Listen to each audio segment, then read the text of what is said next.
So hi guys, welcome back to my channel again, and I hope you all guys are doing very well, and you all are welcome. Okay, a grand welcome again on my channel.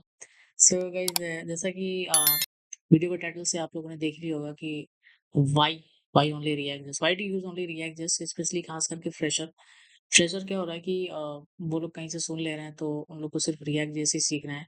उन लोग को ऐसा लगता है कि React JS के आगे कोई दुनिया ही नहीं है ना, जबकि ऐसा नहीं है गाइस। पहले भी रिएक्ट जिस के बिना भी बहुत सारे काम होते थे, आज भी होते हैं, ऐसी बात नहीं है। जो बड़ी-बड़ी कंपनीज़ हैं, बहुत सारे अदर फ्रेमवर्क्स यूज़ करते हैं फ्रंट एंड के लिए, राइट? तो बट आई गेस फ्रेशर को थोड़ा बहुत पता होना चाहिए कि बेनिफिट्स क्या हैं, एडवांटेजेस क्या हैं, डिसएडवांटेजेस क्या हैं, फीचर्स क्या हैं रिएक्ट जेएस यूज़ करने के, राइट? क्योंकि there are other lots of other frameworks as well, okay, of front end development. तो बट रिएक्ट जैसी क्यों यूज़ करना है? तो हम लोग उसके बारे में चर्चा करेंगे, एंड कौन-कौन से सिनेरियोज़ में हम लोग कौन-कौन से एप्लीकेशन यूज़ कर सकते हैं, हम उसके बारे में चर्चा करेंगे। बट अभी के लिए हम लोग फ़ोकस करते हैं रिएक्ट जेएस पे। Why only react JS? बहुत हल्ला मचा हुआ है react JS, react JS, react JS, ठीक है?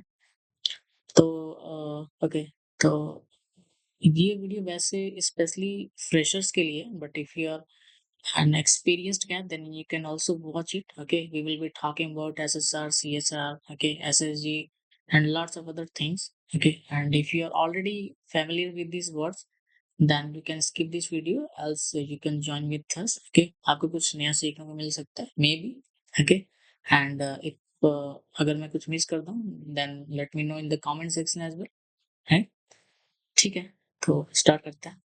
तो गाइस रिएक्ट जैसे क्यों सीखना है? रिएक्ट जैसे देखिए हम लोग करते क्या हैं कि सबसे पहले हम लोग रिएक्ट जैसे सीखना स्टार्ट कर देते हैं, स्पेशली फॉर फ्रेशर। मैं फ्रेशर के लिए ज़्यादातर बता रहा हूँ क्योंकि वही लोग ज़्यादातर कन्फ्यूज़ हो जा रहे हैं कि अगर रिएक्ट जैसे भी सीख रहे हैं तो वो भी अच्छे से नहीं सीख पा रहे हैं, ठीक है? तो देखिए रिएक्ट जैसे क्या होता है, ये पूरा क्लाइंट बेस्ड एप्लीकेशन होता है, ठीक है? क्लाइंट साइड बेस्ड एप्लीकेशन की तरह काम करता है। आप जो कुछ भी कोड लिखते हो, ये एक बंडल बनाता है, वो बंडल आपके जावास्क्रिप्ट ब्राउज़र, बेसिकली ब्राउज़र पे आके एग्ज़ीक्यूट होता है, right?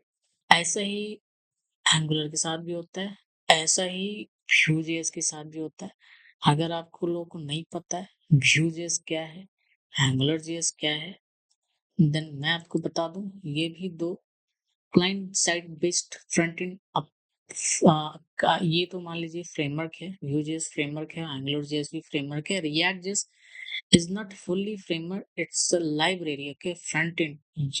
It is basic open source JavaScript uh, front end library, which is basically used for creating user interface, right? तो ये रिएक्ट जैसे एक लाइब्रेरी है, Vue.js, AngularJS फ्रेमवर्क्स हैं। अब फ्रेमवर्क्स क्या होता है? आपका ये क्वेश्चन आ जाएगा। तो फ्रेमवर्क्स मैं आपको शॉर्ट में डेफिनेशन बता दूँ तो ये काइंड ऑफ आपको कह लो कि एक एनवायरनमेंट प्रोवाइड करवा देते हैं, including routing, including configuration file, okay.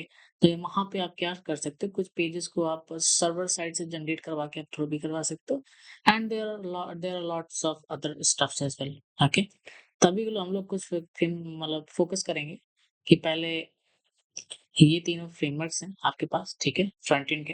React JS को भी आप यहाँ पे एज़ अ फ्रेमवर्क ही मान लो, क्योंकि तीनों अभी के लिए फ्रंट एंड डेवलपमेंट के लिए हेवीली यूज़ किए जा रहे हैं, राइट? तो देखिए यहाँ पे क्या होता है कि कुछ फीचर्स मिसिंग होते हैं क्लाइंट साइड बेस्ड एप्लीकेशन में। तो फीचर क्या-क्या मिसिंग हो सकते हैं, हम लोग यहाँ पे नोट डाउन करते चलेंगे। फीचर्स मिसिंग होते हैं, एसईओ, हाँ, आप लोग एसईओ नहीं कर सकते हैं रिएक्ट जेएस के कोड के साथ, ठीक है? तो अब बात ये है कि एसईओ क्यों नहीं कर सकते हैं, है ना? मेबी आप फ्रेशर हो तो आपको पता भी नहीं होगा कि एसईओ ऐसा भी क्या होता है कि रिएक्ट जेएस एसईओ नहीं कर सकता है। सारा एप्लीकेशन तो हम लोग लिख ही ले रहे हैं, ठीक है? तो देखो एसईओ का सीन कुछ ऐसा होता है कि अगर मैं आपको जाऊँ, अगर आपको दिखाऊँ गूगल.com पे, अगर आप कुछ सर्च करते हो जैसे such as JavaScript JS interview question, right? तो देखो यहाँ पे कुछ चीज़ें आपको कुछ सर्च रिजल्ट्स पूरा शो करता है। अब इसमें देखो क्या-क्या हमारे पास इन्फॉर्मेशन है।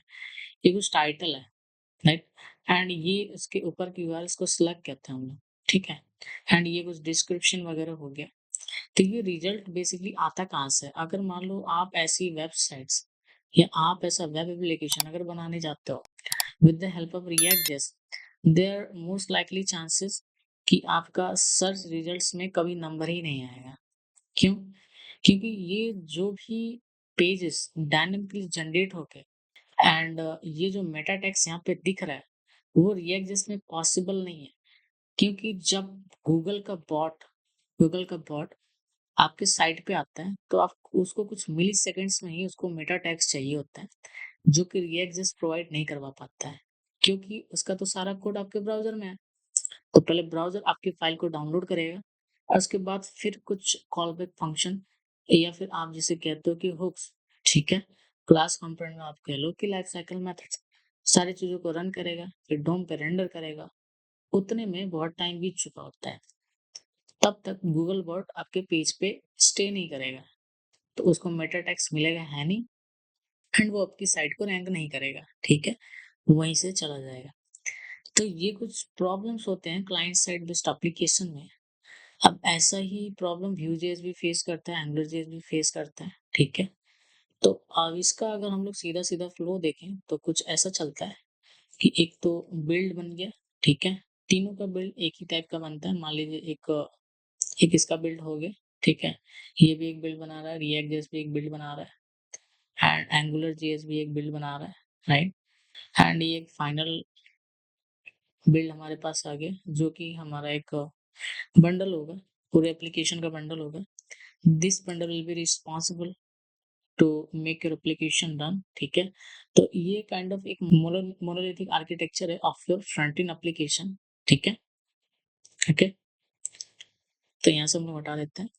तो ये मान लीजिए आपका एक फ्रंट एंड का मोनोलिथिक एप्लीकेशन हो गया, जो कि पूरा क्लाइंट बेस्ड एप्लीकेशन है, राइट? तो अभी क्या हो सकता है कि बट अभी क्या हो सकता है कि अगर आपके पास ऐसी कोई रिक्वायरमेंट है जिसमें एसईओ की नीड है, please don't go with the react JS. तो तो आप कहोगे सर फिर करें क्या?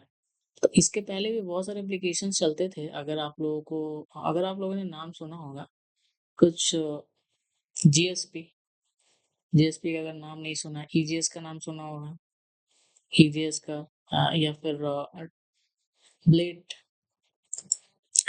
Blade blade template engines. तो दे आप प्रोग्रामिंग लैंग्वेज आप कोई भी यूज़ करो, बट डायनामिकली डेटा रेंडर कराने के लिए हम लोग कुछ टेम्पलेट इंजन्स का यूज़ करते हैं, ठीक है? सच एज़ जेएसपी हो गया, ईजीएस हो गया, ब्लिट टेम्पलेट इंजन हो गया, हैंडल बार्स हो गया, पग हो गया, बहुत सारे मार्केट में टेम्पलेट इंजन अवेलेबल हैं। अगर हम लोग देखें टेम्पलेट इंजन्स, तो ये तो रिएक्ट का हो गया, बट अगर आपको टेम्पलेट इंजन्स लिस्ट, राइट? तो आप यहाँ पे अगर देखोगे mustache, pug, free marker, handles, far, EJS, okay, liquid, nunjucks, तो देयर भरे पड़े हैं टेम्पलेट इंजन्स, राइट?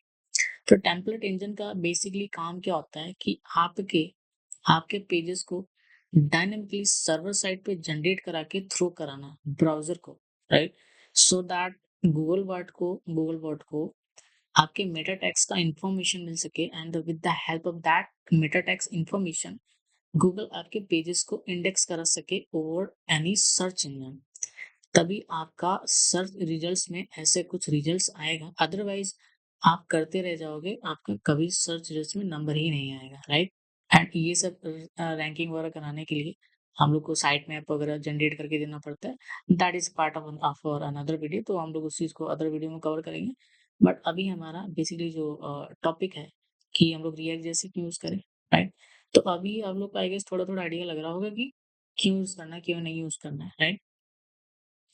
तो लेट्स जस्ट सपोज दैट आपका ओनली क्लाइंट बेस्ड प्रोजेक्ट है, जैसे कि एक प्रोजेक्ट है जो कि सिर्फ उसमें एसईओ की नीड नहीं है, वो विदिन एन ऑर्गेनाइजेशन बस यूज किया जाता है, ठीक है? तो आप लोग आराम से रिएक्ट.js, Vue.js, AngularJS किसी भी फ्रेमवर्क के साथ जा सकते हो, राइट?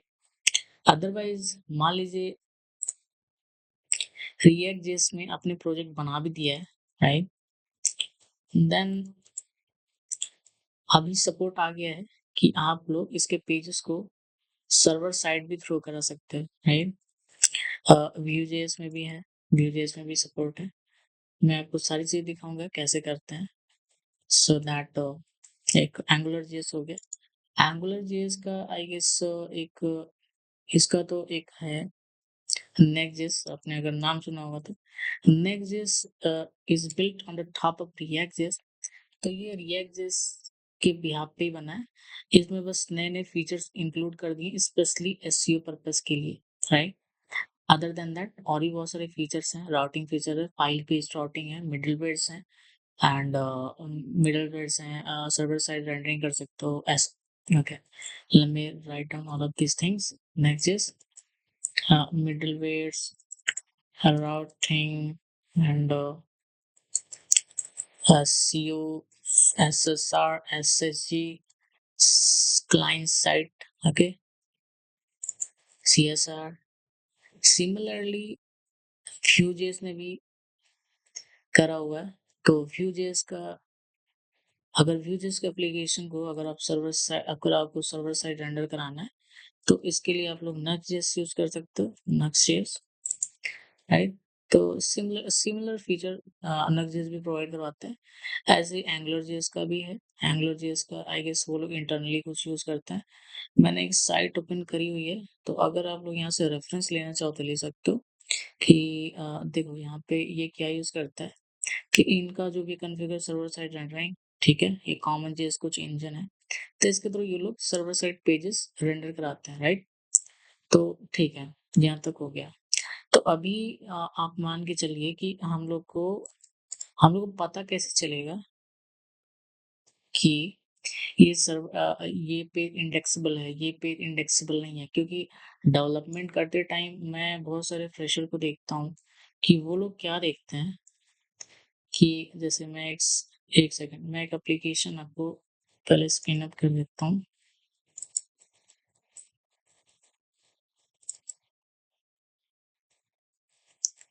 Wide demo, right? तो ये हमारा बेसिकली एक पुराना प्रोजेक्ट है। मैंने अपने प्रीवियस प्रोजेक्ट में यूज़ कर रखा है। तो अगर आप देखना चाहो तो देख सकते हो, राइट? तो हम लोग इसका एक सर्वर चला देते हैं npm run dev। After that main.js app, right? And we will just open this link here like this, and now copy and paste. Let's open it up in Google Chrome। तो अभी आप यहाँ पे देखोगे कि हेडर में हम लोग इंस्पेक्ट एलिमेंट करते हैं, हेडर में करते हैं, यहाँ पे टाइटल दिख रहा है, राइट? यहाँ पे तो टाइटल दिख रहा है, बट जब गूगल क्रोम आएगा तो उसको नहीं दिखेगा, बट आप तो कहोगे यहाँ तो दिख रहा है, तो उसको तो कैच तो करना चाहिए। यहाँ तो बहुत कम टाइम लगा, राइट? बात तो सही है। लेकिन गूगल बॉट आप ये ये जो कुछ भी आपका डोम एलिमेंट यहाँ पे पूरा रेंडर हुआ है, राइट? तो ध्यान रखना, ये आपके पूरे बंडल के एग्जीक्यूशन के बाद पूरा रेंडर हुआ है, राइट? आपको द इनिशियल में आपको आपके पास ये डेटा नहीं था। हेड टैग के अंदर इनिशियल में ही आपके पास ये टाइटल टैग के अंदर ये व्हाइट प्लस रिएक्ट करके नहीं है, राइट? तो ये क्या करता है कि ये बंडल को एग्जीक्यूट होने के बाद जो कुछ भी ये आउटपुट में डोम रेंडर होता है, ये उसका रिजल्ट है, ये उसका आउटपुट है, राइट? आपको अगर चेक करना है कि हमको फिर कैसे पता चलेगा कि इसमें टाइटल या मेटा टेक्स्ट डायनेमिक आ रहे हैं या नहीं, राइट? तो आपको उसके लिए क्या करना है, जस्ट प्रेस कंट्रोल यू, ठीक है? तो ये जो पूरा कोड है ना, ये पूरा जो कोड है, ये आपके पूरे होल एप्लीकेशन को चलाने का एक कोड है, ठीक है? अगर आप इसमें ध्यान से देखोगे देखो, ये सोर्स मेन डॉट जेएसएक्स, ये यहाँ पे एक मॉड्यूल टाइप बेसिकली एक फाइल है, इसको इंक्लूड किया गया है, ठीक है? एंड इसका टाइप है मॉड्यूल। एंड यहाँ पे आप कोई भी डायनेमिक टाइटल वगैरह नहीं देखोगे। इनिशियल में ये व्हाइट प्लस रिएक्ट है, बट आप इसको डायनेमिक करने जाओगे तो ये चेंज नहीं होगा। मैं आपको एग्जांपल देता हूँ कि मेरे पास एक एप्लीकेशन है, दिखाता हूँ।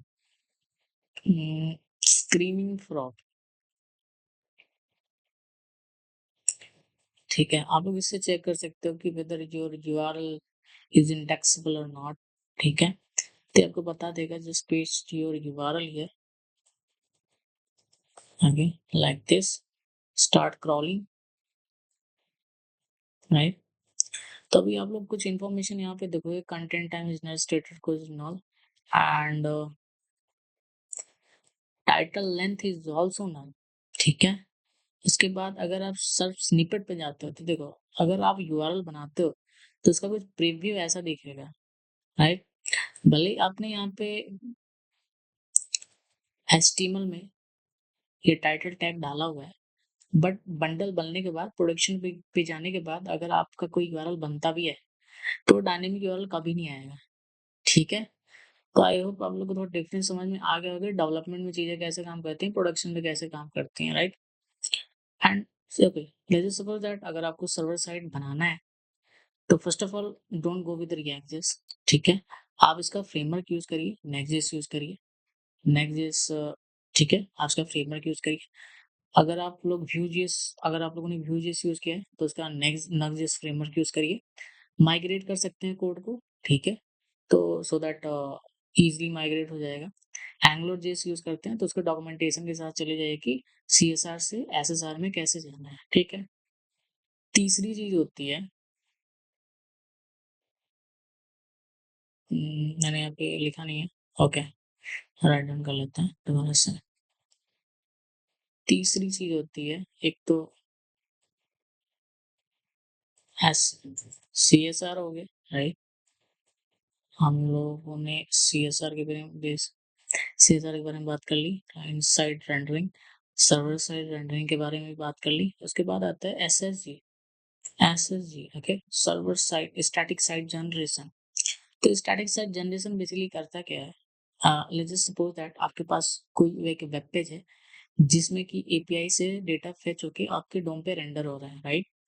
तो अभी अगर हम लोग क्लाइंट साइड अप्रोच के साथ अगर जाएंगे तो सबसे पहले क्या होगा कि आप API से डेटा फेच करोगे, उसके बाद उसको डोम पे रेंडर करोगे, तब तक टाइम बहुत बीत चुका होगा, गूगल बॉट को उसका मेटा टैग नहीं मिलेगा आपके पेज का, राइट। तो आप इसमें क्या करते हो कि बिल्ड के टाइम ही, ओके, बिल्ड के टाइम ही आप API से डेटा फेच करते हो, API फिर डेटा API एंड प्लस उसका एक फाइल बना लेते हो, HTML फाइल साथ में, राइट। ये बिल्ड के दौरान ही हो रहा है, ये बिल्ड का प्रोसेस है। जब आप बिल्ड बनाओगे तो API से डेटा फेच भी हो जाएगा, उसका एक HTML फाइल भी बन जाएगा एंड वो आपके फाइनल बिल्ड में जाके स्टोर हो जाएगा, सो दैट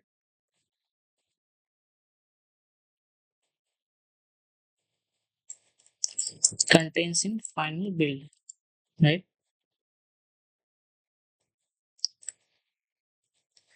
ओके, अब ये क्या होता है, उसके बाद आप अगर आप ध्यान से देखो तो यहाँ पे आपने जो कुछ भी API यूज करी आपने बिल्ड टाइम पे यूज कर ली। अब जब भी कोई यूजर आपके इस वाले पेज को अगर विजिट करने आ रहा है तो API का कोई काम नहीं है, क्योंकि ऑलरेडी आपने API से डेटा फेच करके उसका HTML बना के सर्व कर दिया है, राइट। तो जब आप सर्व कर रहे होगे तो यहाँ पे आप सेट भी कर सकते हो कि यहाँ पे मैं मेटा टैग्स ये चाहता हूँ, ठीक है। तो यहाँ पे गूगल वर्ड को 1 भी मिली सेकंड का डिले नहीं मिलेगा, तो क्या होगा कि वो इंडेक्सेबल हो जाएगा। तो SSG के थ्रू अगर आप जो पेजेस बनाते हो वो इंडेक्सेबल होता है, राइट,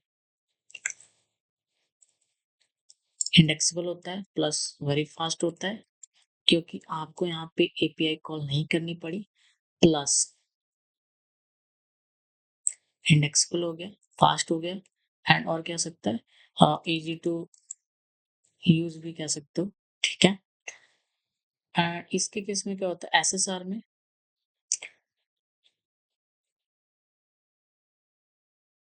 SSR के केस में भी इंडेक्सेबल होता है, वेरी फास्ट होता है, इजी टू यूज होता है। CSR के केस में क्या कह सकते हो कि non indexable, little bit slow, little bit slow, okay, easy to use तो सब में हो जाएगा, राइट। अगर हम लोग इसकी ऑर्डरिंग देखें तो सबसे फास्ट होता है, सबसे फास्ट होता है एसएसडी का पेज, उसके बाद एसएसआर का पेज आता है एंड थर्ड नंबर पे सीएसआर का पेज आता है, राइट? आई होप यहाँ तक आपको बातें समझ में आ रही हैं, राइट? तो सबसे पहले आपको रिक्वायरमेंट देखना है कि आपके पास एसईओ का रिक्वायरमेंट है या नहीं। अगर एसईओ का रिक्वायरमेंट है, आप सर्वर साइड पेजेस के थ्रू आप सारा काम करो अपना। कोई आप एक फ्रेमवर्क चूज कर सकते हो, okay, whether whether you are using Angular JS और रिएक्ट और व्यू जेएस, राइट? लाइक तीनों में कोई डिफरेंस नहीं है। Let me be very honest, कोई डिफरेंस नहीं है। आप किसी के थ्रू भी डेवलपमेंट करो, बस आपको अपना रिक्वायरमेंट क्लियर रखना है। अगर आपको कोई इन हाउस प्रोजेक्ट बनाना है, आप रिएक्ट जेएस में बना लो, ठीक है, प्योर रिएक्ट जेएस के साथ बना लो, एंगुलर जेएस के साथ बना लो। अगर सर्वर साइड की नीड है, सर्वर साइड पेजेस की नीड है, इंडेक्सिंग की नीड है, एसईओ की नीड है, तो आप बेशक वहाँ पे फ्रेमवर्क के साथ जाइए, नक्जेस यूज करिए, नेक्जेस यूज करिए, ठीक है, एंड या फिर उसके अल्टरनेटिव्स हैं तो वो यूज करिए। उसके बाद मैंने टेम्पलेट इंजन्स की बात करी, तो आप ये सारे काम टेम्पलेट इंजन्स के थ्रू भी कर सकते हो, ठीक है। तो जैसे कि मान लीजिए अ, हम लोग को इस वाले पेज को इंडेक्सेबल बनाना है, राइट? तो हम लोग क्या करते हैं कि एक हम लोग इंडेक्सेबल पेज या सर्वर साइड पेज पेज बना के देखते हैं यूजिंग नोड.जेएस, ओके। तो चलिए स्टार्ट करते हैं। मैं छोटा सा एक रेपो बना लेता हूँ, ये बना लेता हूँ mkdir. Now we will install some mandatory packages such as npmi express, nodman, and EJS, okay. By the way, you can also use any kind of like any other template engine, but we are using especially EJS here, so that you can also use some other such as handlebars as well, okay. मैं EJS का भी अगर आपको दिखाऊं, sorry, EJS, then that is also very similar template engine, okay, so that you can also use it in the place of any template engine what you like, okay, as per syntax wise. As of now we are only using EJS, right? So okay, and here we are. To that हम लोगों ने सारी चीजें install कर ली हैं। Let's spin up our server express RQR express, let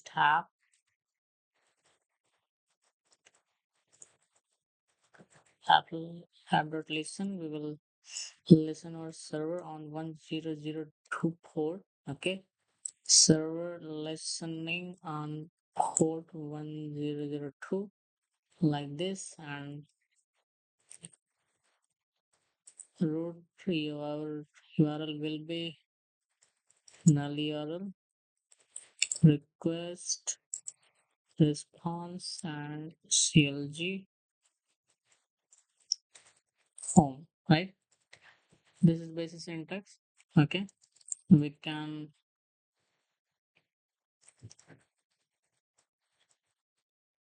write our script as well to run our spin up our server, okay, such as dev. Script name would be and npm run server.js, file name, not server, it will be node1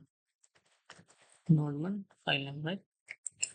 Now firewalls common, and what is saying express is not defined, but we have installed this. Cannot use module here,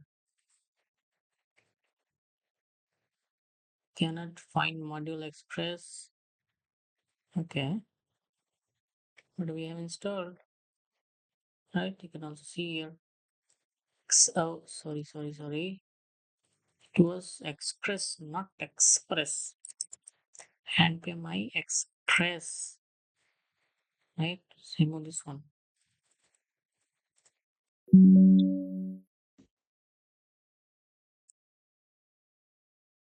Remove this one.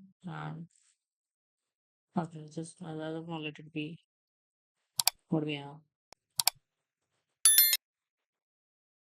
Okay. npm run dev And here we are off with our server, and you can use like तो यहाँ पे एक function होता है app dot use. तो फिर just hover on it, then ये आपको बताएगा कि आपको क्या क्या पैरामीटर्स यहाँ पे पुट करना है। तो देखिए यहाँ पे काइंड ऑफ दो पैरामीटर पुट करना होता है, राइट। तो एक तो view engine, right, and what template engine we are using, EJS, right. And EJS का कुछ एक डिफॉल्ट फोल्डर टाइप होता है, तो हम लोग को व्यूज भी सेट करना होता है, right. Views, and what will be the folder name? It will be also views. You can just give it any name what you like. Views, right? Like this are the three visual function got a function got a added use. What error it is throwing? Maybe there will be some space, I guess. Okay, and after that you have to set views. And what will the default location of views folder? It will be in our current project working directory, which will be views itself. And let's make a folder name called views। ठीक है, तो मैंने यहाँ पे एक बना रखा है views डॉट टाइटल। तो मैंने यहाँ पे एक स्टैटिक एक बॉलर प्लेट यहाँ पे बना दिया था EJS का, ठीक है, जिसमें कि हम लोग एक टाइटल नाम का ऑब्जेक्ट पास कर रहे होंगे, जो कि यहाँ से हम लोग अभी भेजेंगे, राइट। ओके, तो अभी स्टार्ट हम लोग करके देखते हैं npm run dev, and it is still not working, I don't know why। Let's npm I EJS restart this again, and dot, तो sorry guys, ये for I'm so sorry for this, actually to be a set function, okay। हाँ, now it is working fine, right। तो हम लोग अगर check करें तो local host 1002, तो यहाँ पे हम लोग कुछ रिस्पॉन्स में नहीं पास कर रहे हैं, response dot send, okay. Then it's a home page, okay, as of now just let it be home page, right. तो अगर हम लोग को ये वाला डेटा अगर यहाँ पे रेंडर कराना है, ठीक है, तो जो कुछ भी आप यहाँ पे डेटा भेजोगे, बीच में आपका यहाँ पे आपका कुछ भी बिजनेस लॉजिक हो सकता है, right. business logic, there can be like any kind of business logic as per your requirement, as per your company's requirement। उसके बाद लास्ट में डेटा आप क्या करोगे, इस पूरे टेम्पलेट को यहाँ पे ऐसे पास कर दोगे, राइट। तो यहाँ पे अगर आप डेटा करके, तो अभी के लिए जैसे मान लो मैं टाइटल पास करने वाला हूँ, आप टाइटल की जगह आप कुछ भी डेटा पास कर सकते हो जो कि आपके इस पूरे पेज पे रिफ्लेक्ट हो गया डायनेमिकली, राइट। अभी के लिए मैंने सिर्फ टाइटल यहाँ पे करा है, ऐसे बहुत सारे सिंटेक्स होते हैं, आप लूप चला सकते हो, डायनेमिक डेटा प्रिंट कर सकते हो, जैसे कि मैंने यहाँ पे करा हुआ है, राइट। ये कुछ इसका ऐसा सिंटेक्स है। हर टेम्पलेट इंजन का अपना खुद का सिंटेक्स होता है, तो बस यहाँ पे कभी कभी सिंटेक्स में वेरिएशन आ सकते हैं, otherwise we like we have to focus on mechanism how these things are working, right। And there will be not send function, it will be render, right। So that after that you have to also write the template file name, which is index.ejs। and now let's try, title is not defined, okay। हाँ sorry, हाँ हम लोगों ने title नहीं दिया, तो title दे देते हैं। Title late it be any long string so that थोड़ा सा रिलेटेबल लगे। अगर हम लोग ये दे देते हैं EJS why not JS, right, and title, let's check this। तो यहाँ पे अगर आप इंस्पेक्ट एलिमेंट खोलोगे, open, and you will see the title here, okay। But ये तो रिएक्ट जेएस में भी आता है डेवलपमेंट सर्वर में, राइट? तो आप लोग को यहाँ पे नहीं चेक करना, आप लोग just simply press control U, after that check title here, तो यहाँ पे ठीक है। तो समटाइम्स ये स्टैटिक भी लिखा आ सकता है, तो अगर स्टैटिक लिखा हुआ है तो तब तो गूगल बॉट यहाँ पे कैच कर लेगा। बट अगर आपको अल्टीमेट चेक करना है, अगर इफ द टाइटल और any other matter tags is coming dynamically, so that क्या कर सकते हो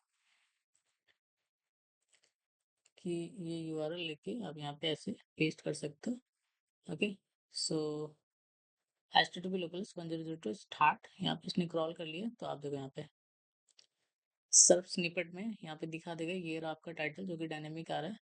अब ये इंडेक्सेबल है, आपको बता भी देगा कि ये इसका स्टेटस को 200 आ रहा है, okay, right? The same thing you also do with the Next.js, okay, with the Next.js server side rendering, okay, with the Next.js server side rendering. So basically you have to only focus on the mechanism that how these things are working, okay, and आपका क्या requirement है, आपके project का क्या requirement है, and there are lots of other sites as well। मैंने यहाँ कुछ और साइट्स खोल के रखी हुई थी, so that metatext.io, अगर आई गेस ये metatext.io लोकल साइट का आपको metatext नहीं दिखाता है। Let's check this out, but I don't think it will work, I don't think it will work. ठीक है, तो यहाँ पे लाइव साइट का हमेशा दिखाता है। अगर मुझे मान लो हम लोग एक geeks4geeks.org, हम लोग इस वाले यूआरएल का एक सर्फ स्निपेट्स देखना चाहते हैं, मेटा टेक्स्ट देखना चाहते हैं, तो यहाँ पे पेस्ट कर सकते हो आप। I'll pass this metatext.io URL link, okay, in the description below. So you have to just click on parse meta tags।